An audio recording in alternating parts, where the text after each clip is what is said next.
अच्छा मैं ribs fast revise करूँ। अच्छा मैं रिब्स फास्ट फास्ट रिवाइज करूँगा। थोड़ी लिमिट है हमारे पास इसमें टाइम की।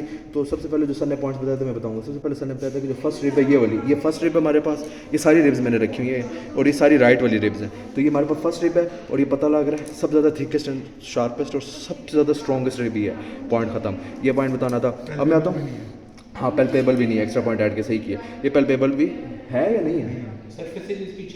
पेल्पेबल है ना, टच हो जाती है। फर्स्ट नहीं, वो क्लेविकल को अच्छा वो क्लेविकल टच हुई, सही है। फर्स्ट स्टेप हमारे पास पेल्पेबल भी नहीं, एक्स्ट्रा पॉइंट ऐड हो गया, ठीक है। उसके बाद अच्छा तो 30 सेकंड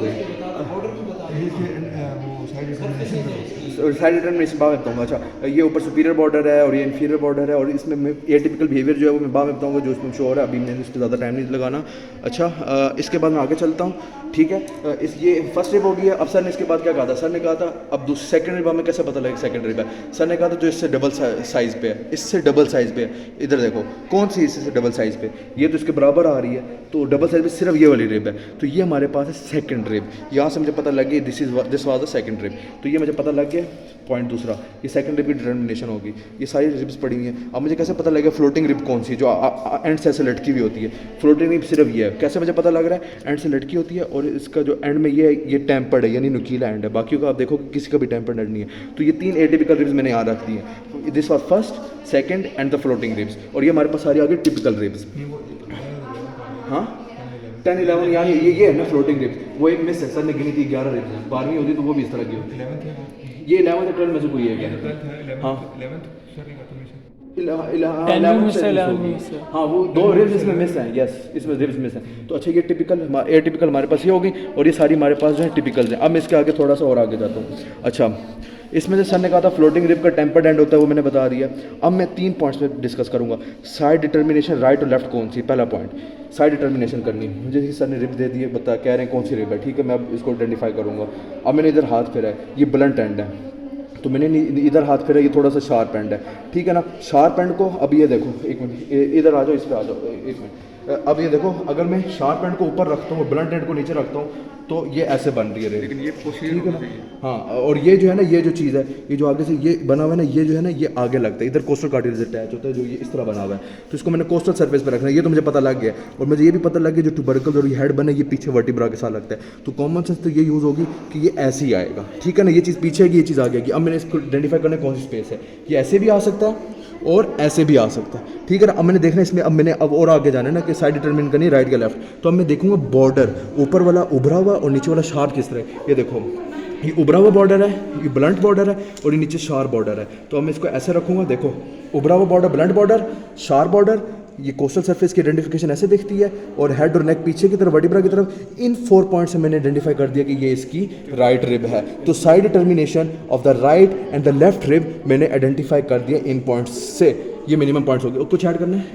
नहीं करना। अच्छा टाइम कोस्टल ग्रुप, अच्छा ये था, ये हेड और हेड है और ये ट्यूबरकल है। मैंने सर से कहा था इस ट्यूबरकल को नीचे रखे तो उसे भी हमें पता लग जाता है ना, क्योंकि ट्यूबरकल नीचे होती है। देखो ये ऐसे रखा हुआ है ना, ये देखो राइट पे ऐसे आ रही है, देखो राइट पे ऐसे आ रही है। तो अब ये देखो जरा ट्यूबरकल थोड़ा सा नीचे, लेकिन सर ने कहा ये पॉइंट सही नहीं है। ट्यूबरकल का ऐसा ना कहना, ट्यूबरकल में 2 सर्फेसेज होती है, नीचे वाली नॉन आर्टिकुलेटिंग, नीचे वाली आर्टिकुलेटिंग होती है। ये इस ट्यूबरकल के ऊपर वाली आर्टिकुलेटिंग होती है जो ट्रांसफर्स के साथ लगती है, कोस्टल फेसेट जिसको कहते हैं, और नीचे नॉन आर्टिकुलेटिंग होती है जिसको हम लिगामेंट के साथ अटैचमेंट करते हैं, क्योंकि अभी सर ने बोला मुझे अभी भी याद है। तो ये मैंने साइड डिटर्मिनेशन राइट और लेफ्ट की बता दी। अच्छा इधर आ जाओ, साइड डिटर्मिनेशन हमारी हो गई है। और सर ने बताया था कि कोस्टल ग्रूव के, हाँ कोस्टल ग्रूव जो मैंने बताया था, ये देखो ये जो शार्प बॉर्डर था ना, शार्प बॉर्डर जिसको नीचे रखते हैं, पता लग जाता है, हाथ से पता लग जाता है। इसके नीचे वेन होता है, इसके नीचे ये कोस्टल ग्रूव होता है। सर ने दूसरा पॉइंट ये भी बताया था थोड़ा एक्स्ट्रा, अगर आपने बताना है कि शार्प बॉर्डर के साथ जो कोस्टल ग्रूव होता है ना, थोड़ा सा डिप्रेशन, अगर इसमें सही दिख रहा हो, ये हमारे पास दिख रहा है, ये शार्प बॉर्डर है ना। तो ये देखो कोस्टल ग्रूव थोड़ा सा डिप्रेशन नीचे शो हो रहा है। इसके अंदर वैन के साथ अरेंजमेंट के थ्रू ना नर्व आर्टरी और वेन प्रेजेंट होती है। वैन किस तरह, हाँ वेन ऊपर, आर्टरी और नर्व सबसे नीचे शार्प बॉर्डर पे। तो इसलिए ये अरेंजमेंट कोस्टल ग्रूव को भी नीचे रखना होता है, शार्प बॉर्डर को नीचे रखते हैं। इससे हमारे पास साइड डिटर्मिनेशन राइट और लेफ्ट की हो जाती है। यहाँ हमारे पास साइड डिटर्मिनेशन खत्म हो गया और कोस्टल ग्रूव भी हो गई है। इधर कॉन्सेंट्रेट करो, कहानी 5 मिनट के अंदर वाइंड अप ऑन कर दो। अच्छा साइड डिटर्मिनेशन राइट और लेफ्ट रिब की हो गई जो ऑसपी में आती थी, और ख़त्म।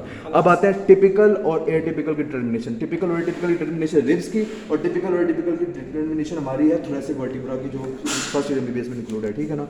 तो टिपिकल और एटिपिकल रिब्स में आ जाता है। रिब्स के अंदर टिपिकल और एटिपिकल होती है। ये सारी जो रिब्स पड़ी हैं इधर, ये सारी टिपिकल हैं ये तीनों एटिपिकल हैं, ठीक है। पहला पॉइंट क्या बताया था, टिपिकल में ये होता है कि ट्विस्ट ज़्यादा होता है। ट्विस्ट ज़्यादा के क्या मुराद है, जो आपने गलत भी बोला था कि एक होता है मरोड़, ये तो मरोड़ ज़्यादा है ना, एक होता है ट्विस्ट ज़्यादा। ट्विस्ट होता है ऐसे, ये चीज़ पड़ी है ना, तो ये ऐसे ट्विस्ट हो जाना। मैं इसको थोड़ा बताता हूँ। जो टिपिकल में होता है ना, ट्विस्ट ज़्यादा होता है एक तरह से। मैं ये दिखाता हूँ, इसको पॉज करो, पॉज करो। अच्छा, तो जो सर से फर्स्ट पॉइंट बताया था रिब्स में ना, टिपिकल और टिपिकल में, सर ने कहा था कि एक बच्चे ने कहा कि ये पॉइंट है कि ये टिपिकल है क्योंकि इसमें ट्विस्टिंग ज़्यादा है। सर ने कहा गलत बोल रहे हो, इसमें ट्विस्टिंग ज़्यादा नहीं, इसमें मुड़ा हुआ ज़्यादा है। मतलब ये देखो, ये मुड़ी हुई है रिब, ट्विस्टिंग ये होती है, ये देखो दिस इज़ ट्विस्टिंग। इसमें फ़र्क दिख रहा है, ये ट्विस्ट कैसे हो रही है और ये सिर्फ मुड़ी हुई है, तो इन दोनों में फ़र्क है। इसमें ट्विस्टिंग ज़्यादा है, इसमें ट्विस्टिंग कम है, लेकिन ये दोनों टिपिकल है, लेकिन इसमें ट्विस्टिंग थोड़ी ज़्यादा होती है। एटिपिकल में तो बिल्कुल ट्विस्टिंग नहीं होती ना, ये एटिपिकल है। कुछ पता लग रहा है, कुछ भी नहीं पता लग रहा। इसमें भी साइज से पता लग रहा है कि ये फर्स्ट रिब से 2 गुना ज़्यादा बड़ी है, तो ये सेकंड रिब है, ये भी हमारे पास एटिपिकल है। और फ्लोटिंग तो वैसे ही पता लग जाती है। तो जो ट्विस्टिंग वाली बात इंपॉर्टेंट थी, जो मिस्टेक भी हुई थी हमसे, वो यहाँ मैंने क्लियर कर दी कि ट्विस्टिंग जो होती है टिपिकल में ज़्यादा होती है। दूसरा क्या बताया था, एटिपिकल कौन सी होती है, first rib, second rib. Second rib पे कोई कह रहा था नहीं है, सर ने कहा था सेकंड रिब भी एटिपिकल है। हाँ, सेकंड भी एटिपिकल है, 10th भी है, 11th और 12th। फर्स्ट 2 रिब्स और आखिरी 3 फ्लोटिंग रिब्स। अब आता है, और सर ने एक और बताया था कि रफ सरफेस एरिया किस पे होता है, जिसपे स्क्लेनियस मीडियस मसल अटैच होता है। तो रफनेस किस पे होती है, टिपिकल या एटिपिकल पे होती है? वो एटिपिकल पे होती है। अच्छा, जो थर्ड पॉइंट है, मैंने पहला क्या पॉइंट बताया, ट्विस्टिंग का पॉइंट बताया। दूसरा मैंने क्या पॉइंट बताया था, दूसरा मैंने बताया था कौन सी एटिपिकल और एटिपिकल है। तीसरा पॉइंट मैं बता रहा हूँ, रफनेस होती है एटिपिकल के अंदर। ये मैंने सेकंड रिब पकड़ी, मुझे कैसे पता लग रहा है सेकंड रिब है, ये फर्स्ट रिब है ना, इसके डबल साइज में सिर्फ ये सेकंड रिब भी है। वरना सारे कहेंगे यार इसको ढूंढना बहुत मुश्किल है, कोई मुश्किल नहीं था। ये देखो, इस पे इसका साइज 2 दफ़ा कर दो, इसका डिस्टेंस तो सिर्फ एक रिब है, जो इसके 2 multiply by distance of the first rib पे सिर्फ ये बन रही है। इसके ऊपर ये रफनेस एग्जिस्ट कर रही है। अगर थोड़ा सा देख रहा हूँ मैं, थोड़ा करीब करता हूँ, थोड़ी सी रफनेस है। ये रफनेस जो होती है, ये भी सिर्फ एटिपिकल के ऊपर होती है, और इधर स्क्लेनियस मीडियस मसल अटैच होता है। ये थोड़ा एक्स्ट्रा पॉइंट था। तो अच्छा, typical and atypical of the ribs are covered, side determination of the ribs right and left are covered.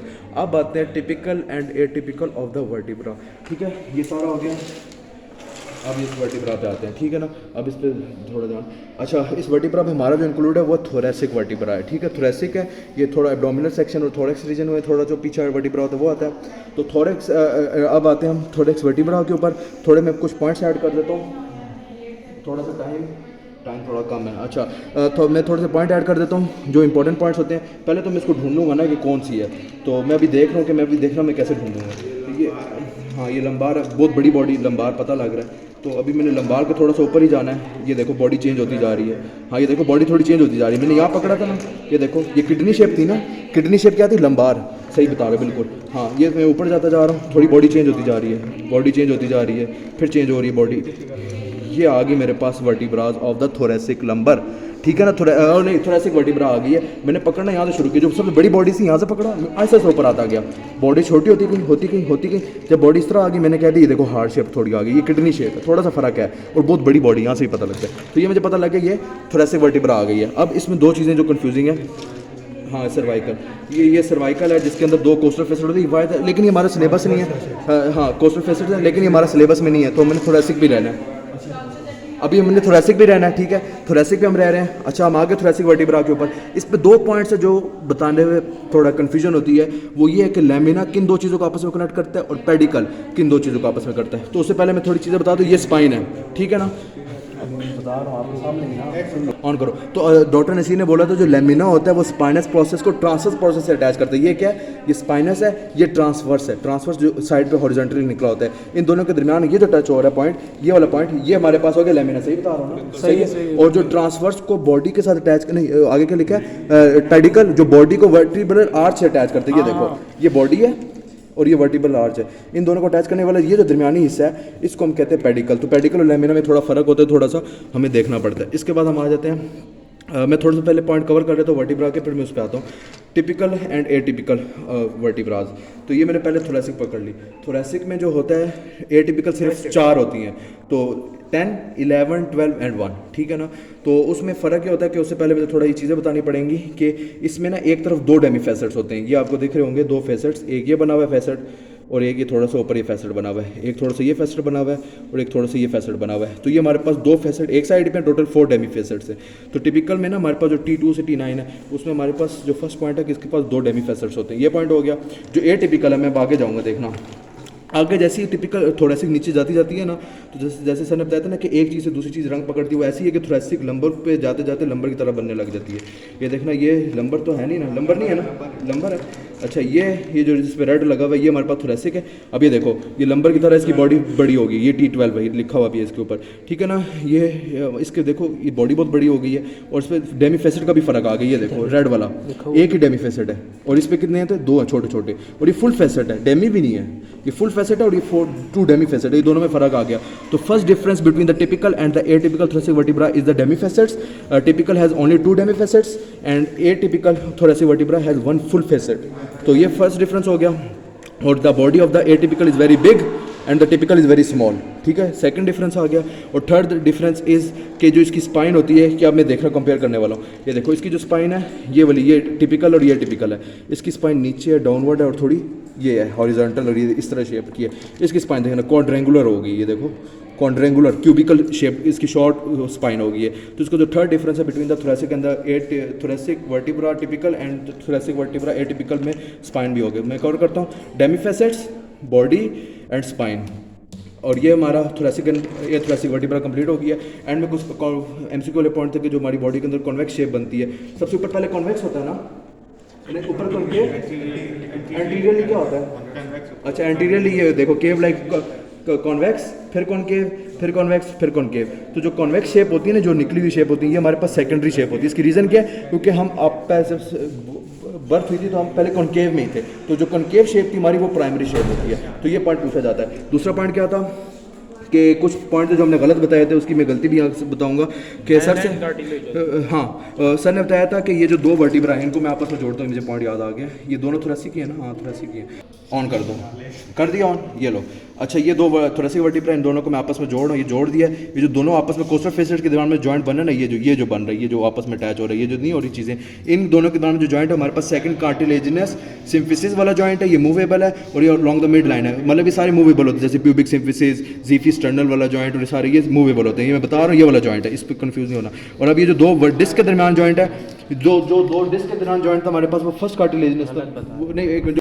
अच्छा ये जो 2 फेसेट्स के दौरान जॉइंट है ना, ये हमारे पास सेकंड कार्टिलेजिनस सिम्फिसिस मूवेबल है, और जो 2 बॉडी के दौरान जॉइंट है ये भी हमारे पास सेकंड कार्टिलेजिनस सिम्फिसिस मूवेबल है, और इनके दौरान जो डिस्क होती है वो हमारे पास फाइब्रो कार्टिलेज है, ठीक है, वो हमारे पास फाइब्रो कार्टिलेजिनस है। और जो बिटवीन द वर्टिब्रा जो होता है वो हमारे पास क्या कहते हैं, वो हाइलिन है, और जो डिस्क इटसेल्फ है वो फाइब्रो कार्टिलेज है। ये पॉइंट इसमें ऐड करते हैं। और इसमें हैंडल कैसे करना है बोन को, वो हमने ऐसे करना है कि इसकी स्पाइन को हमेशा नीचे रखना है एनाटॉमिकल पोजीशन में, जैसे मेरी बॉडी में ऐसे है, स्पाइन को नीचे रखा, बॉडी को आगे रखा।